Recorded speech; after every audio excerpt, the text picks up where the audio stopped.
We welcome you, sir. Dr. P. Pushpalata from EC department will introduce him to the gathering. A very good afternoon, respected dignitaries, esteemed guests, respected faculty, alumni and dear students. It is both an honor and a privilege to introduce one of the most distinguished scholars and thought leaders in the field of education, Professor Bala Gangadhara Tilak. Professor Tilak sir is a former professor and Vice-Chancellor of the National University of Educational Planning and Administration and an ICSSR National Fellow. At present, he served as a distinguished professor at the Council for Social Development, New Delhi. He is also associated as an adjunct professor with the Indian Institute of Technology, Hyderabad, and a visiting professor at the Kautilya School of Public Policy, Geetham University, Hyderabad. A gold medalist in MA Economics from Andhra University, Professor Tilak Garu earned his PhD from the Delhi School of Economics, laying a solid foundation for an illustrious academics and research career. Over the years, he has held teaching and research positions at some of the most prestigious institutions in India and abroad. In India, he has taught at the University of Delhi, Indian Institute of Education and the National University of Educational Planning and Administration. Internationally, he has served as a visiting professor at the Center for International Cooperation in Education, Hiroshima University in Japan, School of Education, University of Virginia in the USA, and Department of Economics at Sri Sathya Sai Institute of Higher Learning. Notably, he was also on the research staff on the Institute of Higher Learning. He was also on the research staff of the World Bank in Washington, D.C., contributing to global educational policy research. Professor Tilak sir is a prolific writer and renowned education economist, having authored several seminal books including Economics of Inequality in Higher Education, Education for Development in Asia, Higher Education, Public Good and Markets, Education and Development in India, Dilemmas in Reforming Higher Education, and most recently, Economics of Engineering Education in India. In addition to these influential works, he has published over 300 research articles in high-impact national and international journals. He served as an editor of Journal of Educational Planning and Administration and sits on the editorial boards of several national and international journals. He has also been the president of the Comparative Educational Society of India and is currently on the board of governors of the Comparative Educational Society of Asia. Professor Tilak sir extraordinarily contributes to education have been widely recognized. Among the many prestigious accolades he has received a Swami Pranavananda Saraswati National Award from the UGC in 1999, Dr. Malcolm Adisheshaya Award in 2003, Global Education Award for Inspirational Teachers of the Year in 2012, and Devang Mahta Award for Outstanding Contribution to Education in 2015. One of the most distinguished moments in his career came when he was invited to deliver a keynote address at a meeting of Nobel laureates held at Barcelona in 2005. As an eminent education policy analyst, Professor Tilak has served as a member secretary and chairperson of numerous high-level committees on education constituted by the Government of India as well as the several state governments including Andhra Pradesh, Kerala, Maharashtra and Goa. He has played a key role in shaping educational policies across India.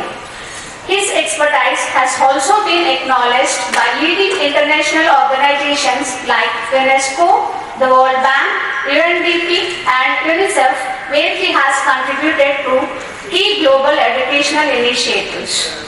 Professor Tilak has traveled extensively and has delivered invited lectures memorial lectures and keynote addresses in numerous universities and forums across the world, sharing his vast knowledge and influencing education reforms at both national and global levels. In conclusion, Professor Tilak Garu is a visionary academic, pioneering policy thinkers and relentless advocate for inclusive and equitable education. His contributions span across disciplines, borders and generations.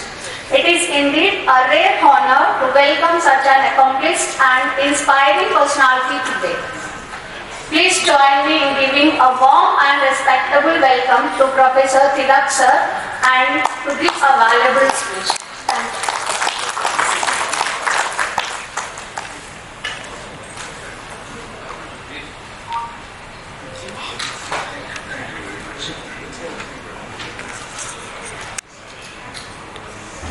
Good afternoon, very, very distinguished members of the faculty from various parts of the country. I'm really grateful to Professor Srinivas Kumar, who is the main organizer of this conference, and also Professor C.S.R. Prasad, the Vice-Chancellor of the Hostel University, for giving me this honor to be here and to speak a few things on the national education policy and the Vikasit Bharat. In fact, I was also given a subtitle, not a subtitle, a suffix to the title saying that towards Vikasit Bharat and Swarna Andhra. And I have a couple of slides towards the end of the presentation on Andhra specific, but many of the slides are also relevant to that. First of all, I think, pardon me if I'm delaying your lunch, but I think we have all agreed democratically, perhaps agreed to stay and go for lunch a bit late. I will not try to take too long a time. In fact, I make a long oral presentation and a short PPT presentation, but I made it now a reverse one. Slightly a long PPT presentation and a short oral presentation. I should also say that perhaps I'm one of the very odd speakers here, because many of the other speakers have been working in the area with which most of you are interested in, engineering and technology, or the others who are also actually involved in the implementation of education policy. And I am not in either of those two categories. Even though I was involved in the policy making in the earlier stages, in the earlier policies and also in the present policy, very peripherally, I will not claim anything more than that. Let me quickly run through some of the slides. Perhaps there is sufficient time to go through the slides quickly. And let us see. I think the country has really formulated the visionary goals for the development of the country for the future, for the Swarna Amrita Kal period. And what we find are something like slogans for Atmanirbhar Bharat, a $5 trillion economy to become one of the either the topmost or at least one of the top largest economies in the world. To become Vikasit Bharat, to become economically an advanced country, economically a developed country. In fact, there is a classification of poor countries or developing countries and developing countries in the economics literature. So we would like to get rid of that label of the developing country or a poor country and become a Vikasit Bharat by 2047. And also we'd like to become a Vishwa Guru. I think these are some of the stated objectives of the government, which are quite laudable. And they also seem to be a little bit ambitious, but I still feel that there is a great vision that holds promise to realize some of these goals. And what all we need is carefully crafted policies and plans to reach these goals. Why higher education for Vikasit Bharat? When we are talking about Vikasit Bharat, very rarely, in fact, people spoke about higher education, but I think it's very important to recognize, and that's what the NIEPA recognizes also very clearly. But I think there is empirical evidence and also theoretical rationale of the role of higher education in Vikasit Bharat. The empirical experience that we have is most of the countries who invested heavily in higher education, in the quality of higher education, expanded higher education systems have become over the years economically and socially advanced nations. They have not become overnight. And they, of course, continue to spend more and more today. So it's not the other way that rich countries are spending more on higher education. In fact, those countries spend more and more on higher education, they become economically advanced. And as the countries which have ignored higher education, which have not spent enough on higher education, have remained underdeveloped, and that we have in almost all continents of the world that the great experience. We also have a lot of theoretical rationale because there is a human capital theory which shows very clearly that higher education is a public good. It is specialized human capital. It is in fact a human capital of a higher order.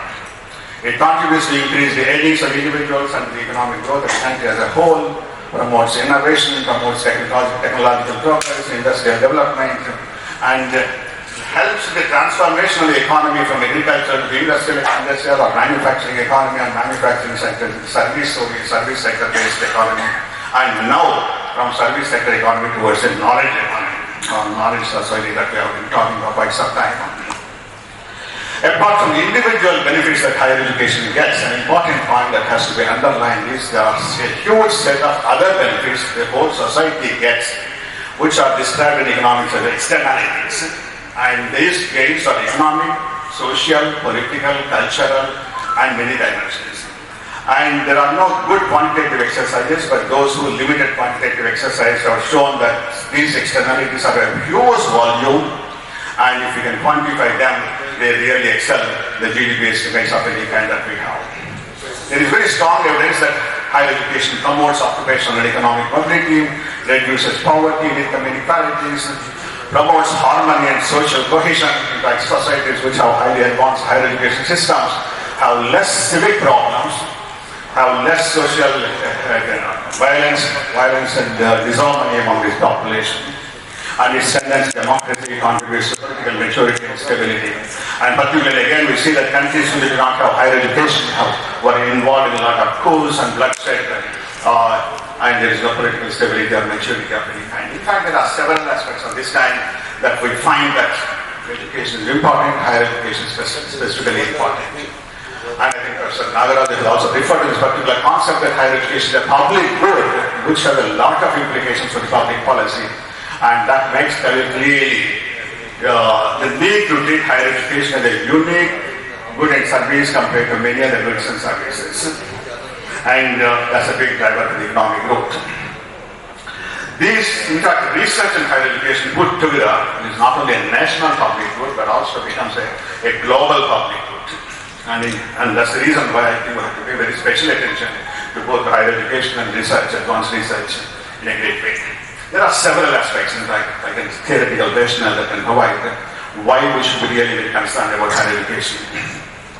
Now, coming to higher education specifically in the country, I think we have, India during the last 75 years have made quite a few significant achievements that we must be really proud of, but often we forget about them. Number one, we expanded the higher education system over the last several years. Today, this is the second largest system in the world after China. Earlier it used to be third after China and the United States, now it's the second largest system of higher education.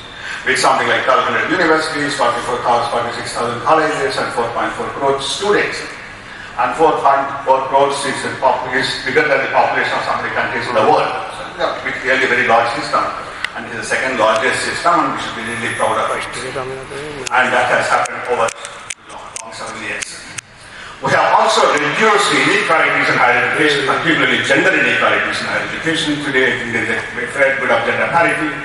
And we have also reduced inequalities between social groups of population, scheduled population, non-scheduled population, considerably, even though still we find differences between the two. We also have set up quite a few high-quality institutions which are a matter of envy for many other developing countries and also for some developing countries. And we set up those institutions not necessarily now when we are economically slightly better off, but we set up them when we are economically really poor in 1960s, 70s. And we set up them and we could still continue to sustain those institutions and they would make a brand both nationally and internationally, like IITs, IIMs, many other engineering institutions. And all this resulted in a big contribution to higher education to the national development. I also find that there are quite a few challenges to higher education, that some of the issues were taken up by the national education policy that I would like to refer to. Number one, even though we have something like 44 crores or 44 million students in higher education, this number is found to be not sufficient to revise the goals that we have set up for ourselves to become an Atmanirbhar Bharat, to become a Vikasit Bharat, to become a Vishwaguru, etc., etc. Because in enrollment ratio, as a percentage of the youth population, it's only 28%. And that's not sufficient at all. International evidence does not support that. That leads to big economic growth. We also have really, while there are a few institutions of higher education of very exceptional quality, I think system of higher education of really mediocre on average.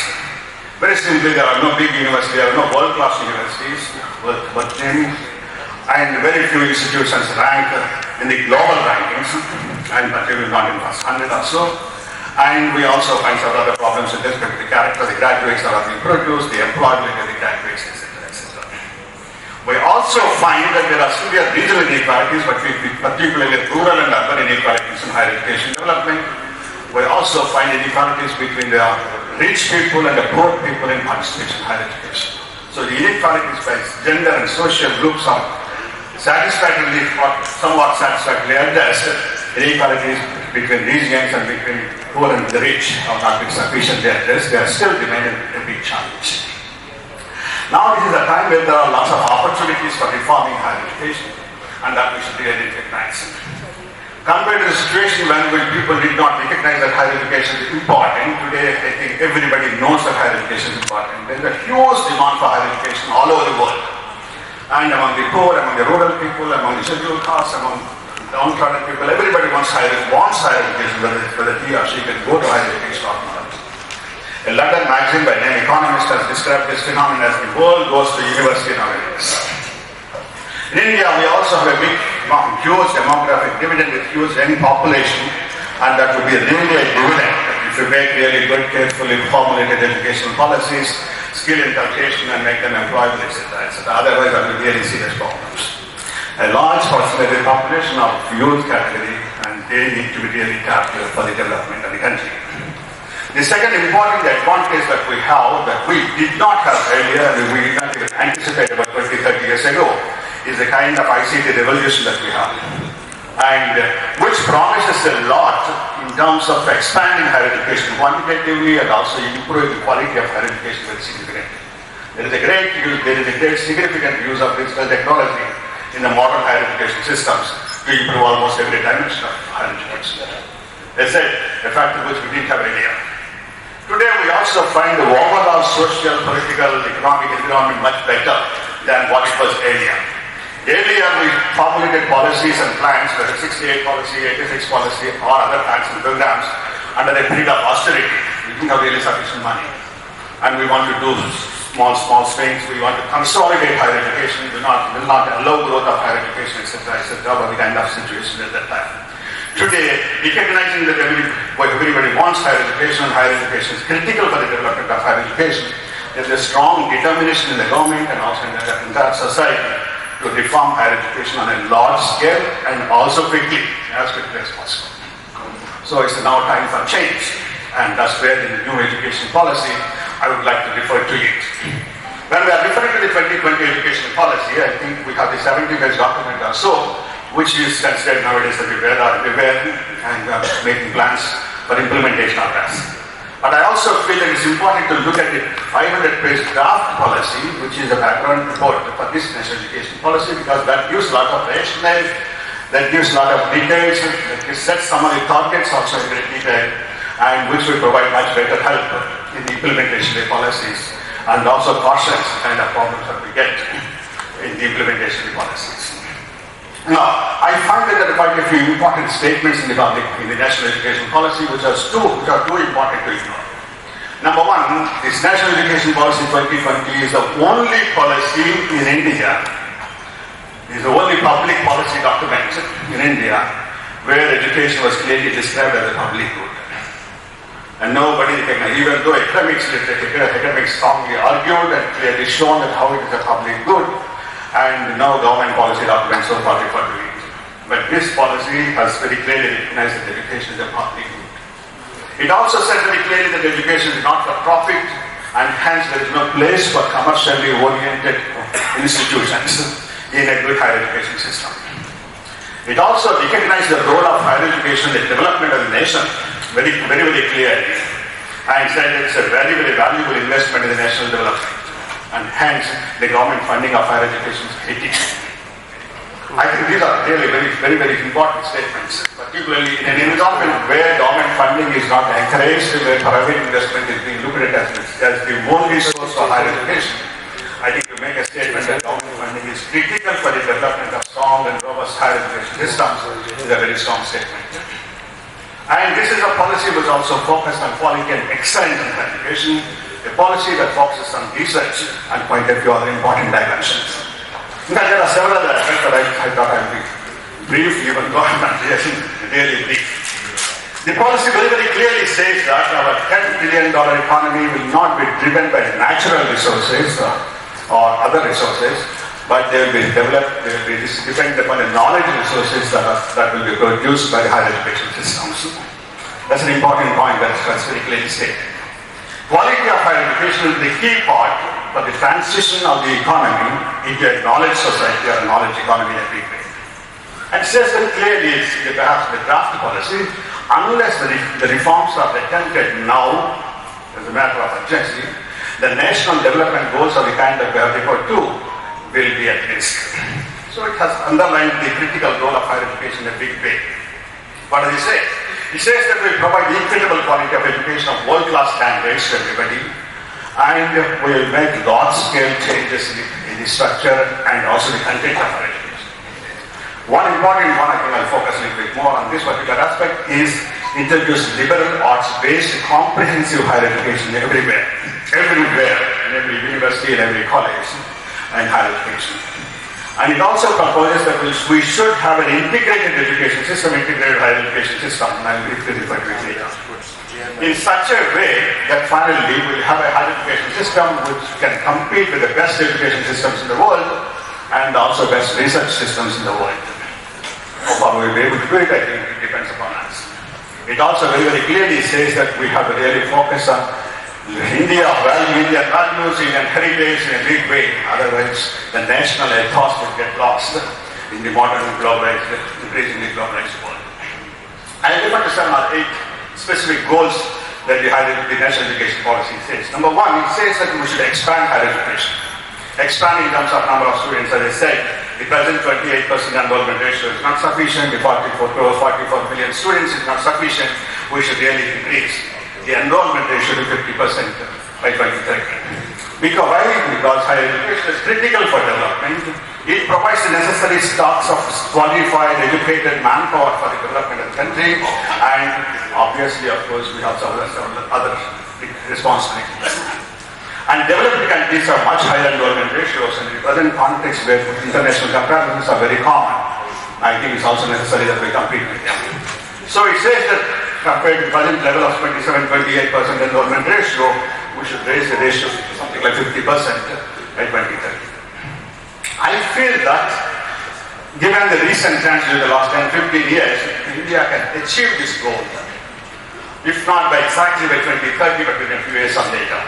And some of the states, some of the southern states like Andhra, Kakinada, etc., perhaps Tamil Nadu also included, they have better chances to achieve or overachieve this goal within a decade or within less than a decade. Because presently the enrollment ratios are very high. But at the same time, I would like to state that to be obsessive with respect to the gross enrollment ratio target will not work. It itself will not lead to high economic growth unless we produce a quality graduates from the higher education system. So what does it say? Yeah. It suggests that the policy suggests that we'll have a new architecture for higher education which is large, which is well-resourced, which is vibrant, and a set of multidisciplinary institutions. It says that we'll have a research university. In fact, many developed countries have good number of research universities, and research universities are essential to become a knowledge society. So it clearly says that we should have a good number of research universities. And we should also have a large number of teaching universities, and of course we have a large number of colleges. And it's also important to recognize that a good research university is not a university which does not have any teaching programs. So it also has high quality teaching programs but limited in number. So it's a research intensive universities that we should have, and similarly we should have teaching intensive universities where teaching is the primary focus, high quality teaching takes place in several programs, but also they have a few high quality research programs. And of course colleges can also do both, even though they are recognized as teaching colleges. He says that the policy says that we have a holistic education to lead the country into the future, and also where we are anticipating a fourth industrial revolution. And for this it says that we'll have multidisciplinary education system. All universities and colleges will become multidisciplinary. There will be liberal arts based one, and professional and technical and vocational education also will be integrated with the general university systems, general colleges and general higher education system as a whole. Today, we have a large number of colleges and large number of colleges where they are specialized with single disciplines, monodisciplinary institutions, including engineering and technology, education colleges, law universities, medical universities, etc., etc. This phenomenon was decried by the educationists for a very long period, saying that it is leading to cubicalization of higher education, fragmentation of knowledge development that is taking place, which is not necessarily good. The present policy also recognized that a rigid separation of disciplines of this kind, and particularly happening at a very early stage of the students, is not really very good for a good higher education system.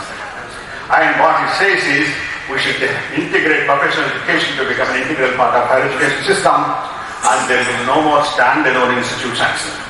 Technical universities, health science universities, legal and technical universities, all will have to become multidisciplinary universities. And I will refer to multidisciplinary ones again. And teacher education institutions, in fact, a large number of BEd colleges are only standalone institutions. They also have to become part of the general university systems. So it says all institutions, professional or general, must organically evolve into institutions to offer both general and professional education by 2030. Why multidisciplinary or interdisciplinary programs at universities? Many complex issues cannot be addressed by a single discipline. It's being increasingly understood. They need to be studied from multidisciplinary framework, and then only perhaps we'll be able to find out problems. We'll be able to find out solutions for this. And there's a need for not only multidisciplinary institutions, but the programs to be multi and interdisciplinary. So the graduates are exposed to not just one discipline, but also exposed to a good number of disciplines. And so that there will be amalgamation of ideas, synthesis of ideas and creations. And single multidisciplinary institutions will not promote holistic development of knowledge development in a big way. It also says that we are ignoring liberal arts in a big way, liberal arts, social sciences, humanities, etc. in a big way, and there's a need to foster students with these disciplines so that aesthetical, social, physical, emotional, ethical and moral facets are also developed among the students. And in fact there are several strong arguments why it should be of liberal arts. It says very, very clearly that we have to have really a multidisciplinary liberal arts framework for the higher education students so that the graduates will be, as they are doing, as they are facing early days, moving from not only first job to second job to third job, which was not the phenomenon in about 30-40 years ago. Many of us started as teachers and ended as teachers. But today I think there is a frequent change, and that is necessary, that's becoming necessary, and if that is necessary, then we have to really change the curricular structure of the universities and colleges. And even science and technology professional education students will benefit extensively if they are having good exposure to liberal arts, because they make them much more better. There are strong arguments why you should have it. And we find that basically quickly that quite a few institutions are becoming multidisciplinary. IITs and technical universities are introducing particularly courses of liberal arts. There are schools of liberal arts and courses in humanities and social sciences, and many things are happening in many places.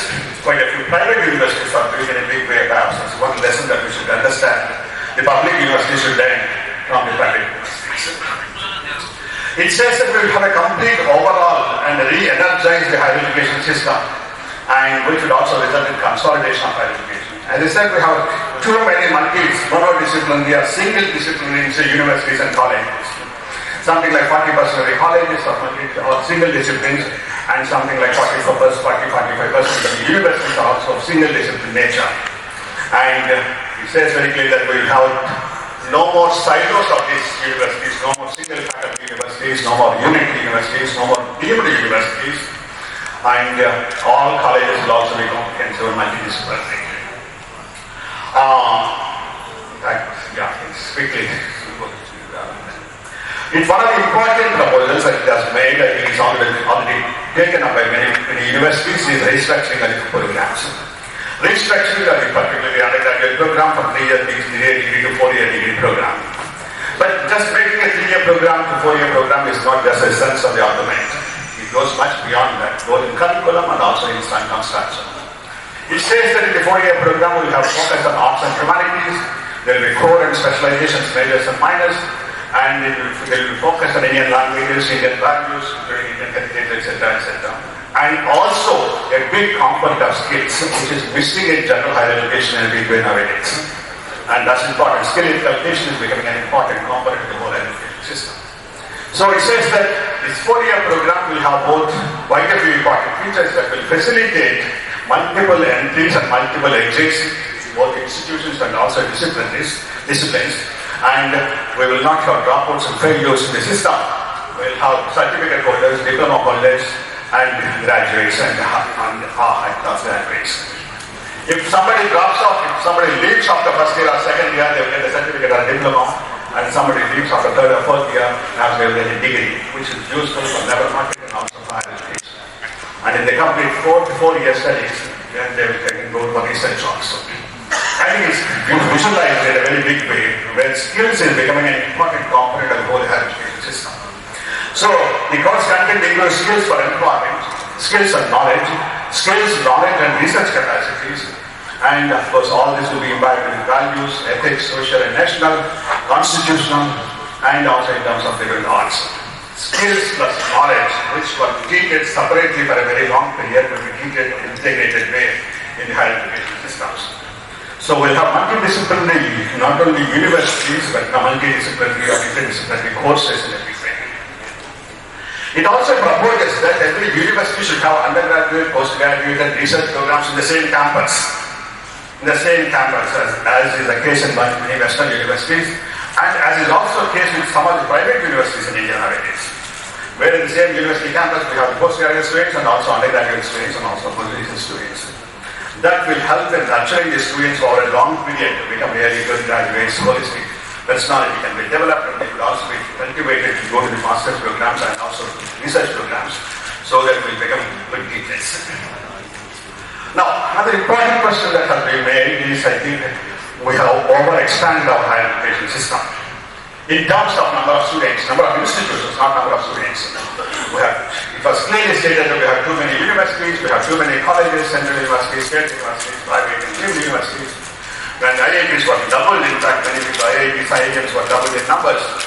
Many higher education experts, including the Department of the United States, have stated that the system is getting too much stretched, and that would result in perhaps problems of quality and many other aspects. Because the resources are already getting spread thinly, public resources particularly, and we have to get teachers, students, and resources in large numbers to meet these students.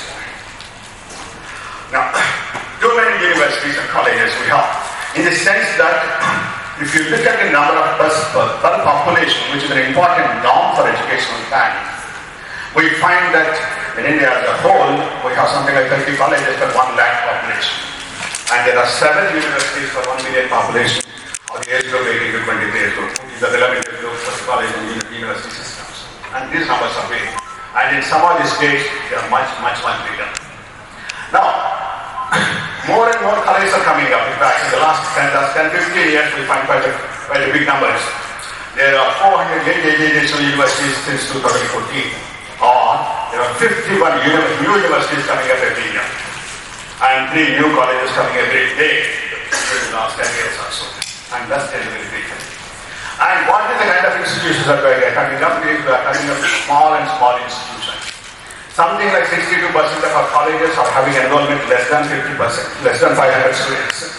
And that's not a size to be really size. That's much smaller than the size of a good secondary school even. A good secondary school, public secondary school in fact.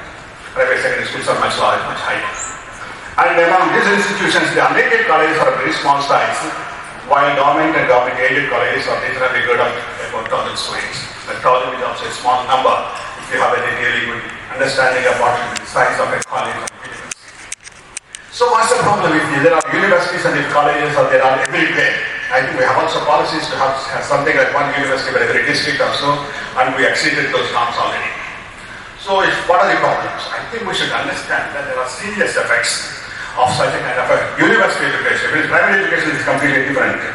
The university education, because universities tend to become local institutions. They become parochial institutions, lacking diversity because we are getting the students from the same region and we are getting the perhaps faculty and also perhaps others from the same region, lacking diversity, etc. And that will not help in good knowledge development. Because one of the important functions of higher education, I think the Delos Commission, the International Commission on Higher Education, as I said, is one of the key pillars is to learn to live with others. And that will not happen if the institutions are highly localized with no diversity at all. The horizons of knowledge development become extremely restricted. And perhaps from the primary, pre-primary to university PG levels, PhD levels also, a student need not cross the borders of the district. And that will not result in good development of higher education.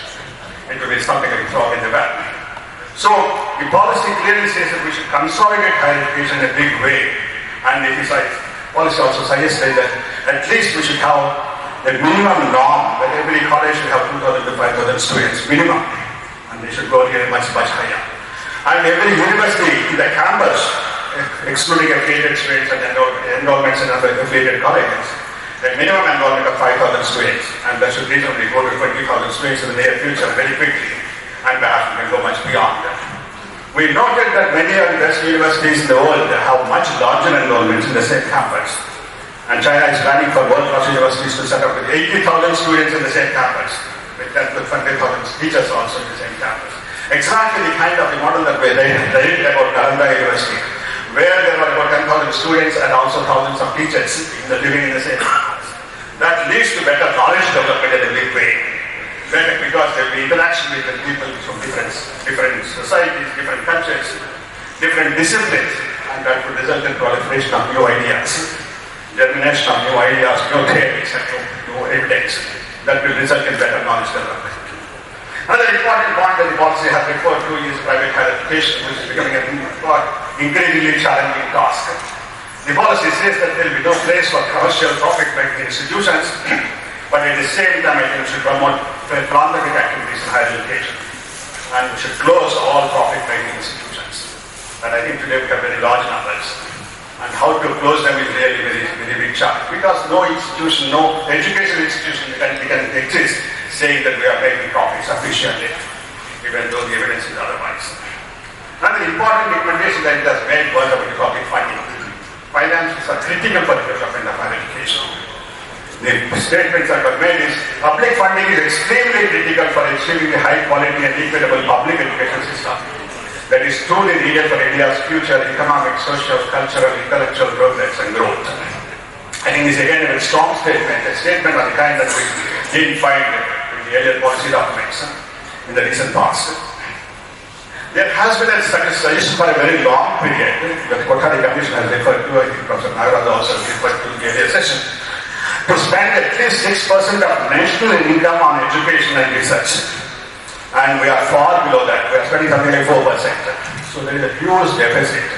So the policy says that we should at least take up this particular goal of spending 6% of national income on education as a whole, and a good proportion of it. In fact, in one of the committees we worked out, saying that something like 25% of the total should go for higher education, and today it's much less than 25% of the total. The policy also suggests that we should, in fact, the draft policy says that we should double the government expenditure on education, government, state and central put together as a proportion of the total government expenditure. Double in about a 10-year period. And that's really a very good measure that was suggested, even though that certainly not come even a final policy. That's really a very good statement because that can be easily monitored because the government has complete control of the government expenditure. But the government does not have so much control on GDP as a whole, national income as a whole. With respect to mobilization of resources, it says that of course we should raise philanthropic private contributions in a big way, even for the core functions of the existing and new institutions. And explore continuously how to make cost recovery measures most efficient, fees, loans, etc. quite efficient, that will promote access and that will not deter equality issues. And we should promote university-industry relations, not only to mobilize financial resources, but also to mobilize economic resources. There are quite a few other points, but let me quickly wind up with 2, 3, 4, 5 slides. Number one, Let me say final point is that some of the recommendations that the national education policy made were not completely new. They were made in the Kothari Commission's report, they were also made by the National Knowledge Commission of the Assembly they were also made by the Espal Committee and quite a few other committees, which is not a bad figure at all, built up on the policies of the past. But I find that there are several strong positives to the whole policy. Number one, of course, we have a huge policy vacuum during the last several, at least 2-3 decades. And during the period in which higher education was governed by executive orders of the kind that came up in the morning and they were meeting up in the afternoon by the UGC, whether it is respect to net examinations, respect to other qualifications, etc., etc. I think we were subject to a lot of this confusing environment for a very long period because there was no good policy understanding. And today, I think we have at least a good policy that says what we should do. The policy clearly recognizes that higher education is good for, is necessary for development. It also stresses the urgency of making reforms, and reforms that have to be made comprehensively in a big way, not a piecemeal solutions of fixing here and there, etc. It also says that we should try to focus on India-based education and a holistic, integrated educational development of the individuals is necessary through higher education. So it suggests inside some way holistic transformation of the entire system of education starting from pre-primary to higher levels of education in a big way. It has also quite a few weaknesses, but I think at least I recognize 2 or 3 important ones. One is, I think, the policy recognizes that education is important for development, but still is formulated in isolation without referring to the economic policies that we have, IT policies, financial policies of the kind that we have. While particularly economic policies have a lot to do with the education policies, not only in terms of funding but also in terms of labor market, employment, skill needs, manpower needs, etc., etc. But I think we are not referring to the economic policy at all. We have not referred in the policy at all. Second, it also has quite a soft corner for private higher education system, perhaps almost recognized that that's inevitable and we cannot do anything more. Even though verbatically stated that we should close down all private profit-seeking institutions, it's being recognized as a big challenge, that we will not be able to do it. The third important weakness that I find is it has a lot of faith and philanthropic contributions that perhaps that will come in a big way, in such a big way that will stop, that will take care of even the core needs of the university systems. What we have argued for a very long period is the public funding should take care of all the core needs and whatever other needs that you require for additional supplementary needs. I think we should recognize supplementary resources from philanthropic sources and others. But this policy says that even for core needs, universities can generate philanthropic contributions. We should find out innovative measures of doing it, but I still feel that perhaps in the system as a whole, it will be very difficult to get it. Yes, some of the best, it's only the best universities, best institutions, best IITs, etc. attract alumni funds, organizations, but not the system as a whole, and that's really a big problem.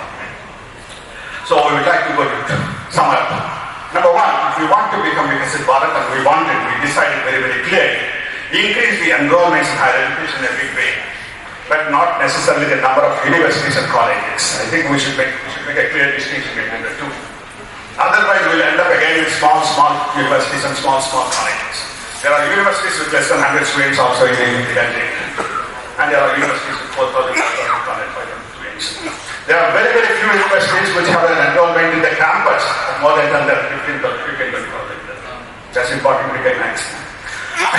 Consolidate higher education by developing multidisciplinary institutions, by closing and merging small universities and colleges, and closing cheap quality topics in private institutions, of course.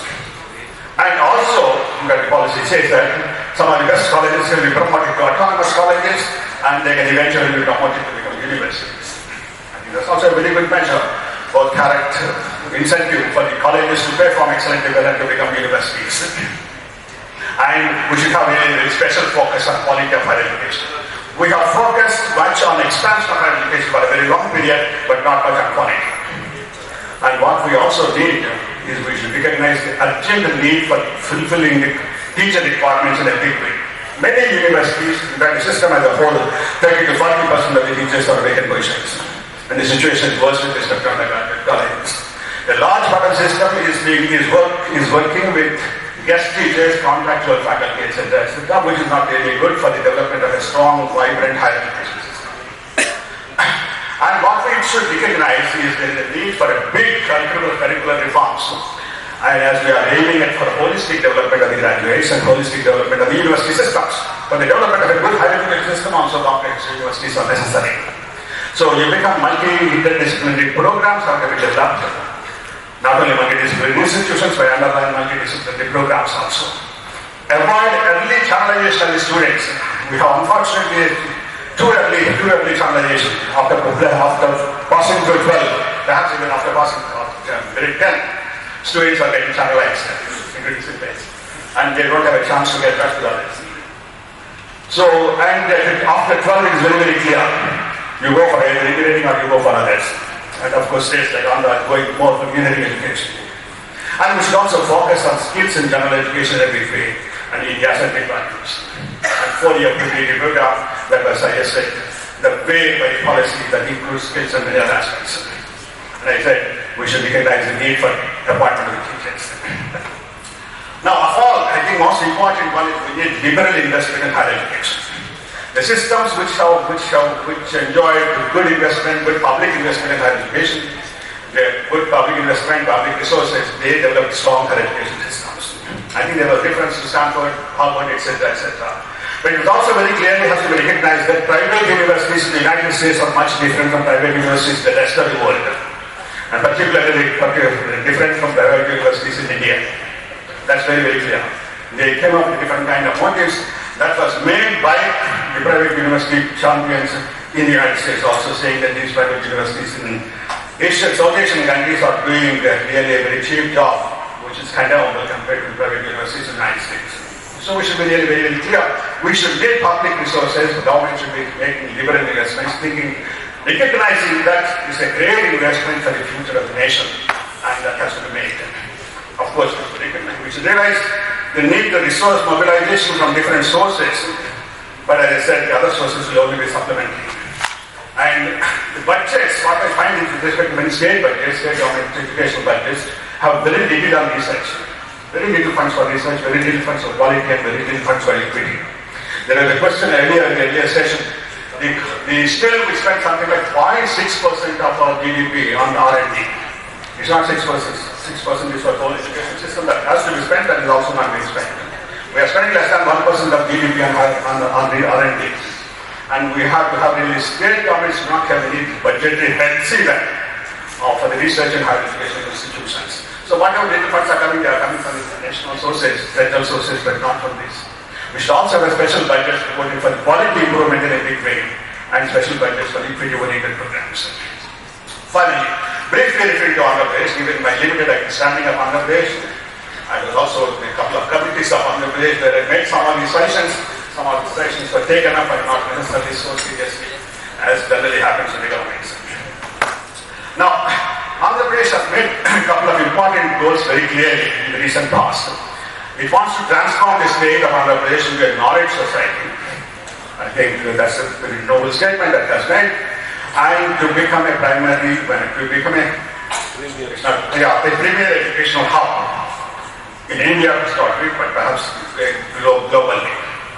It also wants to improve the current rankings at the national level, from the present level of 9th or so to third rank or so, and also to develop some best universities in such a way that they will compete with the best and they will rank among the top 100 universities in the world.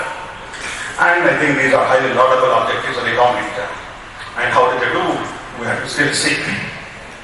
Now, what I find as a researcher, the big paradox with respect to educational policy in India, in Andhra Pradesh, is that in terms of literacy rate, Andhra Pradesh is at the bottom among all the 35 states. Really, we have at the bottom. And with respect to enrollment ratio in higher education, it is on the top. It's there in the first, second, third, fourth, fifth, sixth, 5, 6 states. And it used to be on the third also earlier. It came down a little bit. It has an enrollment ratio of 37%, which is much higher than the national average, which is around 28% nowadays. So that's the reason why I'm saying that with 37% perhaps you can go to 50% perhaps easily or in a faster period than the nation as a whole. But this is a paradox. You cannot have really highly illiterate society, but at the same time a highly educated society. That cannot coexist at all. The system will crumble. The system, Andhra Pradesh system is also the second largest private higher education system in India. In fact, the degree of privatization that we have, looking at number of private institutions in the country, in the state, and if we go further, of course, the kind of privatization that is taking place in public institutions, with self-financing courses, with rising fees and costs, etc., outsourcing everything to private sector. If you add that also second, but even if you don't add that particular dimension of privatization of public universities, in terms of degree of privatization, I think India is at the top in the world, and within the India, the Andhra is the second largest. It used to be at the top. Kakinada now is the head of Andhra. And there are no higher education systems in the world which are very strong and which are so heavily private oriented. That's important to recognize. The public sector is relatively shrinking, and today we don't have public universities, public colleges is coming up in a big way, except some of these West universities which are already existing. We also find in this particular state quite an important phenomenon of a great craze for engineering education. If you ask any student at grade 12 or so what is that he or she wants to do it, I think there are only 2 points. They said, I want to do engineering and go to the United States. And these two, as I said, I find particularly in Andhra, but not so much in Delhi, where I live, of course.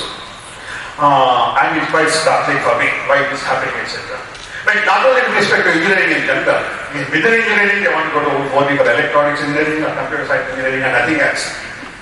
When we say multidisciplinary programs have to be developed in such a way that I cannot know exactly because content engineering colleges, they should be exposed to not only non-engineering courses but also other areas of engineering. Suppose students are entering into electronics engineering, they should also be exposed to mechanical engineering, civil engineering, electrical engineering, which I think are the core courses in engineering studies.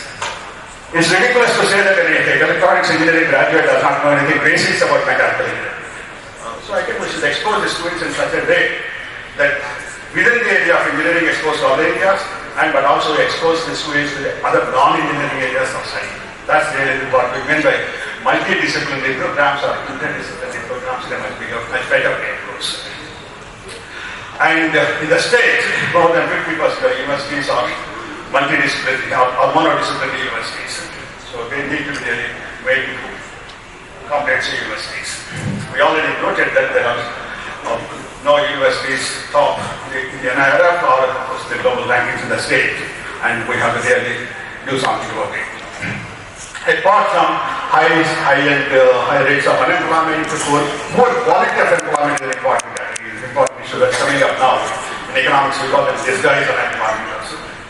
Where engineering graduates, management graduates who are expected to give lakhs of rupees as the initial salary, they are ending up with 10,000 salaries, 10,000, 20,000 rupees.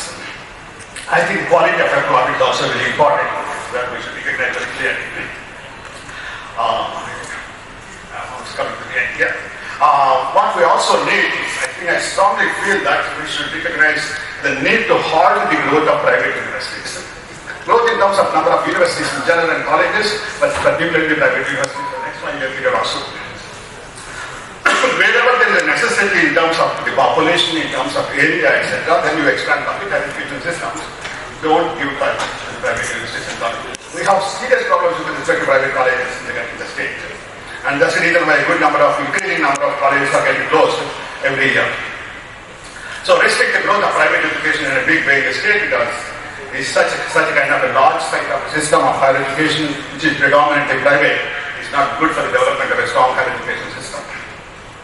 Go for selective internationalization in terms of research collaborations, in terms of teaching collaborations, rather than being obsessive to get foreign universities here or to set up campuses abroad. I think develop strong relations first in terms of both teaching and research and make much better lives. And recruit the teachers almost as an emergency program in the state. And if you don't do it, whatever you speak about development of higher education, reforming higher education, will be on paper only. And of course, as we stated with respect to the country as a whole, the liberal arts-based comprehensive universities have to be the order of the day. And with respect to both public and private universities, I think you have to regulate the fees Pradesh is one where the household expenditure on higher education is much higher than the household expenditure on higher education in other states, in terms of absolute amounts of money. That's not the phenomenon. In fact, I'd like to comment that whether that's a good system or a good proposal, it's a good system. The government can as well spend that whole money on the development of a strong public higher education system. Expand the size of the public institutions, expand the intake capacity of the public institutions, recruit more teachers, provide more infrastructure, and get the students there. Rather than saying free reimbursement to the students in private universities. Free reimbursement to the students is being projected as an equity-oriented measure promoting private to the bigger section, but actually working in terms of promoting private institutions every way. So that's also a cause for large-scale privatization of higher education. Nobody says that all this is easy. The success depends upon carefully formatted plans for implementation, both at the national level and also state level, university level, and college institutional levels. In a federal system of our kind, there is need for effective coordination between the center and the states. Overall coordination in terms of planning, designing of the schemes and programs, but also with respect to the expenditures on education. When we say 3.6% of GDP also, it's not only the central government but also the state governments have to increase their budget quite substantially towards realizing that particular goal. No state document refers to the 6% GDP, while national document goes on repeating the 6% GDP. And since there is a few strain on the private sector, we expect the private sector to respond meaningfully, contributing, make big, philanthropic, non-return expecting contributions. And we need good time-bound plans. Educational policies are successful in those countries where there is a strong national political commitment, sustained commitment for quite some time. Otherwise, I think many policies fail anyway. And what we find in some of the countries, some of the Southeast Asian countries, including countries like Singapore, there is a national obsession for education. And we say that this education sector, where we have to really generously provide resources, where we cannot cut down the resources for budgetary resources, whatever may be the point, etc., etc. In fact, a few years back, I was lecturing in a Singapore university, and the budget trends were at that particular point of time were declining for national government, Indian government expenditure on higher education decline. And quite a few students were surprised. How is it happening? How are people allowing it? Because education is such a sector where you cannot cut down the budgets.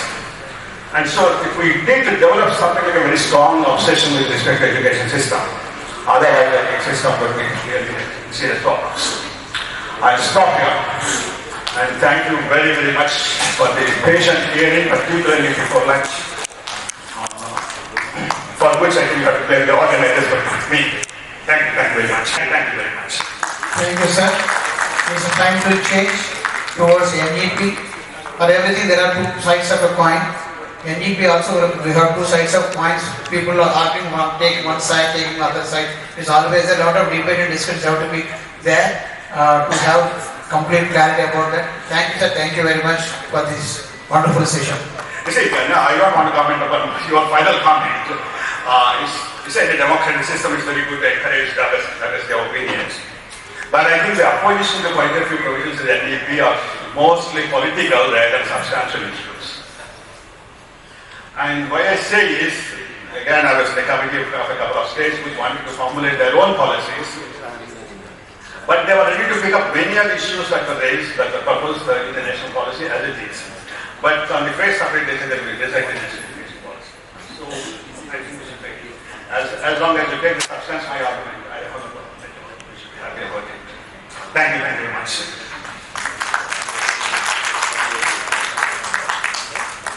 Thank you, sir, for the insights you provided to promote Viksit Bharat and reformations to be brought in higher education.